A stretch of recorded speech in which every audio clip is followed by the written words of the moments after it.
Welcome to the Mutually Amazing Podcast. I'm your host, Mike Domish with the Center for Respect.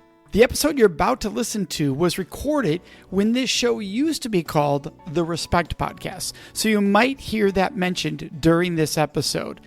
Well, let's get to the show. This week's episode, we want to get right into it here because you're going to be incredibly inspired by our guest's journey back to wholeness and reclaiming her voice using creativity as her lifeline. She gratefully discovered the upside of obstacles. Today, Amy is a PTSD specialist, artist, author, TEDx, and RAIN speaker, award-winning actress, playwright, and mental health advocate. That is Amy Oestreicher. Thank you, Amy, so much for joining us. Thank you for having me. I'm excited to be here. Absolutely. And so we want to dive right into this. The show obviously is all about respect, but you bring a different perspective in that you talk about PTSD and trauma. And let's get right into that. When people hear trauma and PTSD, what form or does it matter that you're referring to? Well, what I'm referring to is, the trauma that comes from many setbacks and many unexpected twists and turns in my life that I didn't expect, that really didn't come to my realization until years and years later. So for PTSD, something can impact us that can completely change our lives overnight. And we might, sit with that for a bit, and slowly we feel that, something isn't right. I don't feel the same. And slowly those memories come to surface, and I found my way through, piecing together those memories and finding healing through creativity. But PTSD, for me, started, with being sexually abused by a teacher that I trusted. And an example of, a symptom of PTSD is the freeze response, where you don't think anything has happened, and you kind of wake up and go about your life and think everything's as you were, and suddenly something is off. Disassociation, meaning the world is around you and you're somewhere apart from it, wondering, what's going on. I did not say, no or fight back, although my mind was, clearly thinking those things, but I just froze. I saw myself as somewhere separate. And, years later, it would take a lot of work to kind of bring those memories to light and start to heal through, remembering all that. Well, one, I want to thank you for sharing your journey, your strength, your courage as a survivor. And I think this is an important topic because a lot of times when people hear freeze, they think that the natural human response is freeze or flight or fight. They tend to think, most people flight or fight. They think that, and they forget that freeze is actually the most natural human reaction under stress in our DNA system as human beings, because back in the times of cave people, you did not fight the creature that was 20 times larger than you. Right. You either played dead, freeze, or you ran. Fight was the last thing you did. So a lot of times people hear it and they go, why didn't you fight? Because it's the last innate response that the human body is likely to have, because naturally it's to freeze or to run. And in certain situations, running's not an option. Child teacher, you can definitely feel like I don't have that option. So to freeze is the natural thing to occur. And I think too often people don't realize that. And so I think for anybody listening, thinking that, saying, well, why didn't the person fight? Or why? Those are not innately in our DNA. So the body reacts under stress to its most innate natural things that it thinks it should do, that saved it over thousands of years of human being existence. And that's what can happen in that moment. Is that true? It's true. And I love to bring up an amazing resource that I found that changed my perspective on the freeze response. It's a book called Waking the Tiger by Peter Levine. And what caught me, and what you brought up, is Peter Levine spent a lot of time just studying animals in the wild, and he saw that a gazelle, when it's kind of running free and a predator attacks it, it just plays dead. And then once the attack is over, it will just get up and just run and discharge that natural energy and restores homeostasis and be back to normal. And Peter Levine was like, well, why can't humans do that? Why do we get stuck in that? And we have a brain and we outthink ourselves. We overthink ourselves and we stay frozen in that nestled up bunches of energy when really we just need to discharge that energy like the gazelle does running through the wild. And we need to find a healthy container to get that, capsulated energy out and bring it to light, eventually through, talking about it and sharing it or, whatever, feels like a release to you. But, Peter Levine really took his cues from these animals in the wild that, have this freeze response in them and they know how to heal from it. And I think the community, really needs to understand what goes on in the freeze response, to really support survivors and understand that this may be all, tucked in and it needs to be, brought to light. Yeah, and one of the problems that communities can put on survivors at times is trying to understand why the survivor did what they did instead of not understanding the issue is what the predator did, right, not what the survivor did or did not do. To focus on whether the survivor fought back or run is missing the point. It's all about what the predator did. Now we need to be supportive of the survivor so that they can, like you said, be able to live that life. To be able to live a full life. Right. Or why didn't you tell someone right away? Words often come last. Again, it's that, think of a kaleidoscope of, I'm an artist, so I think creatively, of colors, coming together of, red anxiety or anger or fear and the person just does not have those words. It takes time. But I think the important first step is the community needs to be so informed of what the freeze response is and be there, for the survivors and believe them. Yeah, so that's essential.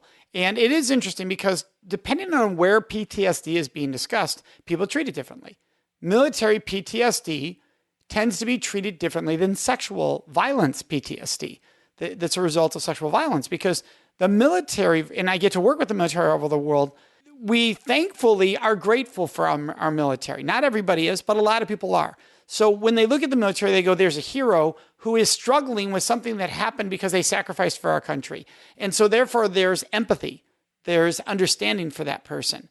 There's not always the same towards sexual violence survivors. They don't have that same. Why do you think that is? You have to remember too that it took a long time for, those stories to, be told as well. And my grandmother was a Holocaust survivor. And I think about how she coped just coming right out of the war before PTSD was even a word. I think for survivors of sexual violence, the encouraging part is it now is becoming talked about much more than when it happened to me. And I say, keep going with that. There are more blurry lines with that, especially with what's shown to us on the media, with messages we've gotten from the past, from, culture and things like that. And now we're all trying to kind of make a new, game plan, but it is kind of a fuzzy area because things that have seemed okay to other people in the past. Well, now these survivors' stories are being told and we see that, when this happened, this was not okay. So I think it's our job, to be honest, everyone's job to make those boundaries just as clear that, just as, PTSD is an atrocity with certain communities, it is, an atrocity with survivors of sexual violence. I'm also a survivor of PTSD from, almost 30 surgeries from another unexpected medical related crisis. And I dealt with the same thing that once I was done with all my surgeries and stitched up and ready to go, doctors thought, well, the physical part of me was healed. So why couldn't I just, move on to the rest of my life? Whenever we encounter any kind of change in our life where our life seems to just twist overnight, we need that support from those around us to know that, it's going to take time for us to process that change, and we need to talk about it. Yeah. And that's so important. And that goes into you in your work. You talk about sharing your story and why somebody sharing their story is so important. Can you share for our listeners, our viewers, why that is such an important journey? Yes. I didn't realize how important it was. My situation was very atypical, I guess, like anyone else would, but I was 18 and just a blood clot caused me to go into many, many surgeries that changed my life overnight. And because of medical circumstances, I was very isolated for almost a decade. And so I didn't really have many people to talk to. I had my doctors and I had my loving parents, and that's all. But slowly I started to write a little bit.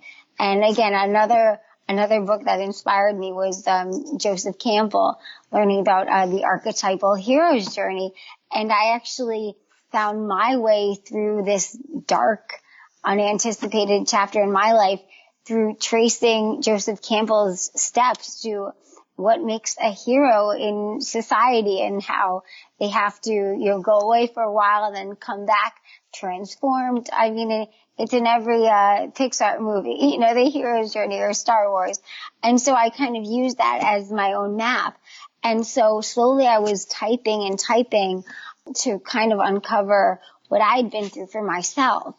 That was only a very initial step because this was still all me realizing these things for myself.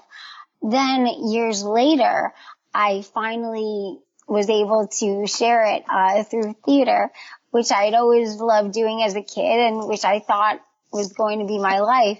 I ended up making that story arc into a one-woman musical that I've been touring since 2012. It's very funny. That was the first time I had ever shared anything about what I'd been through. And in the very first opening venue in New York, I said one line about the sexual abuse, and it was very difficult for me. I didn't know whether it fit in with everything else. And then over the years, as I became more and more comfortable with that, talking about it, more people that came to see my show came up to me and said, something similar had happened to me. And I had started the conversation. And now, I've expanded on the show where, I do, go into that a lot and the healing that can come from it and the community that can come. So I guess writing my show and performing it was an example for me of how just planting the seed of just starting your story and getting to share it and talk to other people, it can make you move on or go to the next steps that you need to go to. And you're a big advocate of using creativity in that process, as you've explained. That you created this show and a one woman, one person show that really has a powerful impact. If somebody's listening going, I'm just not creative. I am not an artist. I'm not a performer. I don't say that. I know, but that's what people are going to think. So we need to address that. I think there's a misunderstanding what creativity means. So could you explain what we mean by creativity and why it's so important and can be such a great resource in the process? Yes. Creativity is really just a mindset. I couldn't talk for many months after my surgeries because, I had all these things going on, tubes in and out of me. And then I couldn't talk at times where I felt too shocked by everything going around me to even say a word. And I missed singing and I wanted to go back to that. But, that's when I started, I picked up a paintbrush by accident in one of the hospitals and started just painting. But creativity is really just a way to see things differently. So it means just taking a walk outside, taking a breath, looking at the tree and finding grounding by a tree in a new way. It means cooking a recipe you've always loved. It means, putting a little bit of that locked up energy, that, that passion that was always there before all this, that can never be taken away by any kind of trauma. It just gets frozen like that gazelle, playing dead. Creativity is a way to unlock that bunched up energy and just bring it forward. And, don't worry about the final steps of, well, how am I going to, tell about what happened to me? Just focus on that, those uncomfortable feelings you might feel in the freeze response, which is, the anxiety, the pain, the fear, feel that energy and see it as a color. Start with that and, see it in the sky or something and really just, I got to say one more time, before you start worrying about how we're going to share it to the community, just focus on getting out that energy for yourself and seeing that you were in there all along. You just got to bring it to light somehow.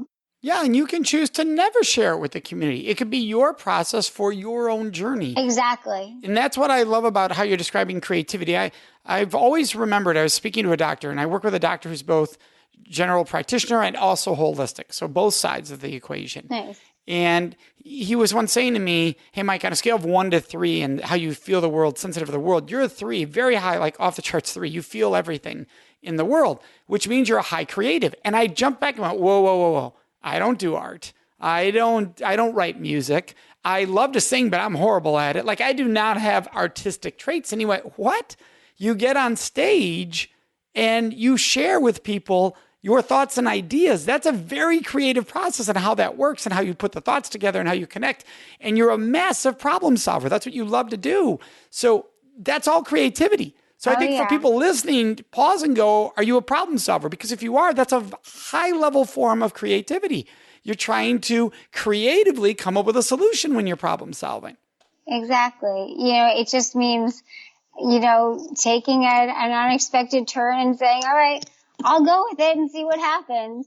We never know what's coming next. If you have creativity, that is your best resource, because then you can just say, okay, unexpected twist, I'm going to just follow you and use my magic reassembling creativity problem solving skills to figure out whatever comes next. Yeah, and it's very natural as a Buddhist approach that we let go of the outcome, right? That we be present in the journey, let go of the outcome. Because when you're outcome focused, it actually kills your creativity because you're putting a pressure, right? You're saying there has to be this end result versus actually just being free to the possibilities. That's creativity, is free to the possibilities. So I love that conversation. Open mind. Yes, yeah, exactly. How do you think we help society as a whole have a universal empathy when we can't relate to what somebody else has been through? Somebody hears that and goes, well, why didn't they do this? Or why didn't they do that? And what's happening is they're watching through their lenses. They're thinking through their lenses and thinking, I would have done this. At least I think I would have. So how in the world did they do that? How do we help people understand that empathy means I don't think about it how I would have done it.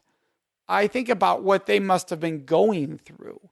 And I will never fully understand because I wasn't there, but at least I'm trying to be compassionate from that viewpoint. Right. I mean, I come from an acting background, and the first thing I remember learning is awareness without judgment.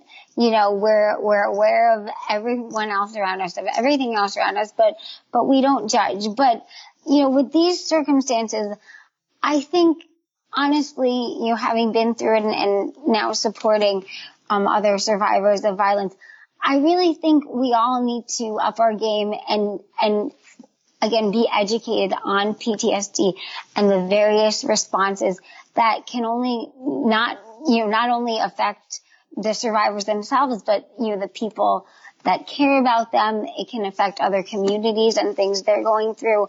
I mean, trauma is both universal and historical and we'll keep going because, life changes. So I think, I think we're all better off if we understand what can happen. And as humans, we're all always going to think, well, I would have done this, or I would have, said no. We can have those thoughts, but at the end of the day, we really have to understand.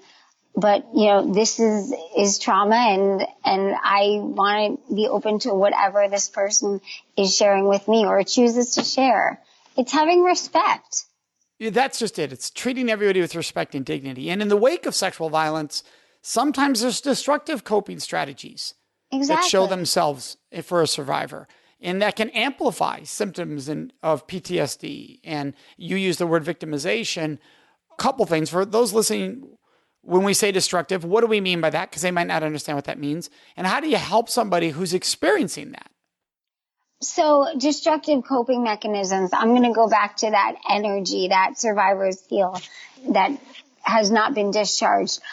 When we carry a secret, secrets are like poison. They're burdensome. They weigh down. And so those can often be coped with in, anything from, drugs and alcohol to other symptoms, to any other ways that we can find to become numb, whether it's scrolling up and down on Facebook all day. It's any way that we are trying to ignore that energy and kind of just close off, and not deal with those things. And it takes a lot of bravery and a lot of courage to really look at that energy for what it is, and maybe even remember a bit of what happened and how you felt. But it's a very important part of the process because all those destructive coping mechanisms, it's that energy. Think of that energy that the gazelle wishes they could be running off in the wild with. It's that energy we need to get out, that we feel like we have to close down. Well, and I want to step in there because I in this line of work, and I'm sure you run into the same thing. People come to you and go, I have someone close to me in my life who either I know or I highly suspect is a survivor of sexual violence, but they've not told anyone. And I can see the destructive coping strategies in their life. How do I help them?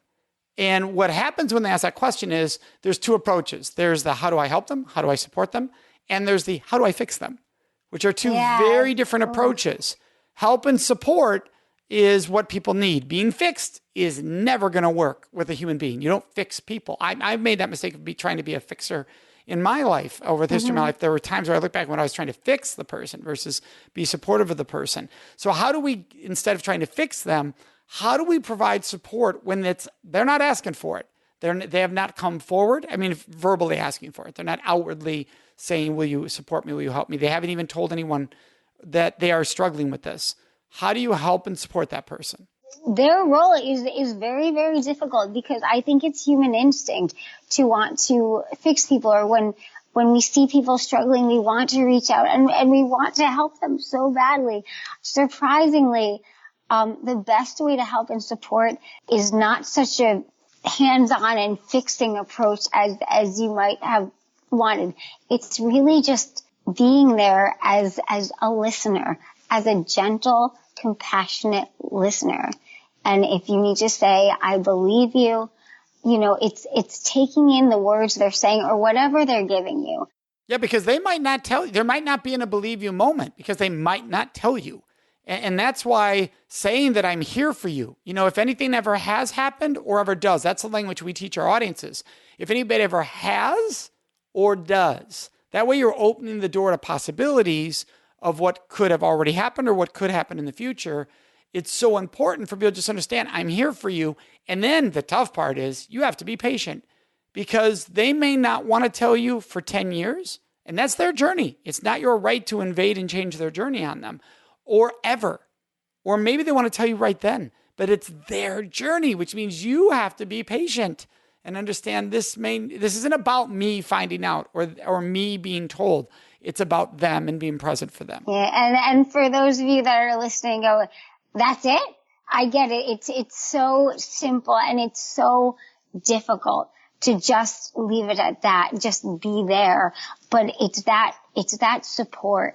I always go back to theater and military veterans, that the Greek plays of Sophocles, about war and all those things, those were originally meant for veterans of the war to come in and share their story to the community, to get that community compassion, to have people know what they were going through. And there are other rituals that we still do today, like group dancing and group singing and all those things that show that our need for community is so important. So, survivors of sexual violence, if you feel kind of that no one in the community understands you, please know that, coming back to the community is just such an important part of healing, even if it's scary. And for those that are, that see these people struggling, just welcome them in, and don't ask questions, don't demand answers. Just, we need to stay welcome with open arms. And that's really how I feel. I love that you pointed out don't ask questions, because that sounds like you're prying and you're investigating, which can very quickly turn into unintended victim blaming is what can happen there. So just listening is so important. Now, a great resource out there that you speak for, your RAINN speaker, is RAINN, which is, for anybody listening, is Rape, Abuse, and Incest National Network, RAINN.org. They also have an 800 number on their website. And you can call them, and it's actually 656-HOPE, I think, is the 800 number. But you can call, you can email, and they'll hook you up with resources locally that are confidential and 24/7. They can tell you what those are, but they can also just start by being there for you. It's a great organization. What are some additional resources that you feel are vital for survivors to know if somebody's listening right now and is experiencing PTSD? First of all, I can't say enough good things about RAINN. They will, connect you to anything, and anonymously. I know a lot of people, you are worried about, saying who they are or saying who they feel the perpetrator was. You don't have to worry about that. They will take you wherever you are right now. Some books that really did help me again were Waking the Tiger by Peter Levine. He started this whole kind of therapy kind of with the body called somatic experiencing, which is all about using breath work to really, feel your body again. And another book that helped me understand is, called, The Body Keeps the Score by Dr. Bessel van der Kolk. But in terms of, online resources, PTSD.org, there are so many resources there. So that you just said that's ptsd.org? Yes. Okay, I just want to make sure we have all of that on our show notes for anybody who's listening, yes, so they can find that there. Right. And again, any of these places will connect you to someone. Oh no, that's not even there anymore. Oh my God. I will have to send you a new link for that. I'm sorry about that. Which link are you referring to? I was actually referring to PTSD. Oh, yes, you're right. I see that now. There's nothing there. So that's okay. We'll have the link to RAINN, and we'll have links to all the books you've brought up. We'll have that in the show notes. Let's get into some more books here that you recommend for people. One is your own, your book, My Beautiful Detour. Another one is New World Theater's Solitary Voice, a collection of epic monologues. And then you have Nevertheless, She Persisted by Tanya Elby and others. So if you want to dive in, why those three books? Obviously, we'll start with yours, My Beautiful Detour. I will. Well, that's on pre-order now. I'm very excited for that because it is the whole story of a long-winded detour and lots of PTSD, where I felt very isolated and felt like, no one understands me. I can't reach out for help. Who would get this? But then how all of this creativity, and I say creativity in this general term of a mindset, kind of figuring this out as I went along, how that really helped me along my journey, and eventually how I was able to reach out.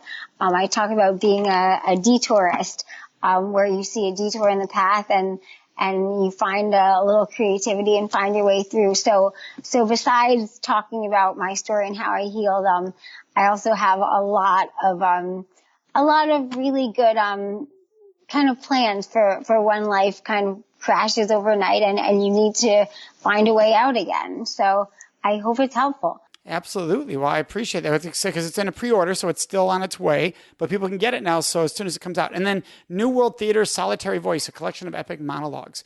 What about that one? I listed these because, the monologue that I wrote for this is actually how I originally discovered I was sexually abused by picking up a book on a bookshelf, which is really the important resource that I wanted to bring up, called The Courage to Heal. It's a workbook for survivors of sexual violence. And, since then there have been editions for, their caretakers to fill out, with the survivors. There have been, many, recent versions, but I can't say enough about the book, The Courage to Heal. So, this book that just came out has a monologue where I talk about that first time that I picked that up. And then this last, Nevertheless We Persisted, is actually a collection. It was nominated for an Audie Award, this spring, of, monologues and stories about finding a voice, in total darkness. So I hope, those performances are very inspiring as well. Well, and I appreciate that. And your book and your stories, you're getting the messages out there. Now, the one book that you just mentioned, The Courage to Heal, if somebody's looking for that, there's two different versions by completely different authors. There's How to Overcome Sexual Abuse and Childhood Trauma. There's also a guide for women survivors of child sexual abuse. Which one were you referencing? I was referencing the one that originally changed my life by Laura Davis and Ellen Bass. Got it. The guide for women survivors of child sexual abuse. Okay. Right. Just so our listeners are hearing, I want to make sure we give them the right one. And we'll have that in the show notes. We're going to have all these in the show notes. Yes. So I want to thank you so much, Amy. For everyone listening, this is Amy Oestreicher. Our show notes will have all of the links to Amy because she gave us a lot for social media. All these books, I'm going to have it all there. So you can find it all there. Remember, you can also jump in this discussion on Facebook. You know what? We love it if you leave a review too. That always helps. So Amy, thank you so much for joining us. Thank you. We'd love to hear your questions, your thoughts, and your ideas. And the best place to leave those with us is on our Facebook page at facebook.com/Mutually Amazing Podcast. Of course, you can always contact us on our website at mutuallyamazingpodcast.com. Remember to subscribe to this show so you automatically get it every week. And if you could, take one moment to leave a review. That really helps other people find the show, which we are greatly appreciative of. So thank you so much for joining us. May you make today and every day a life full of mutually amazing relationships.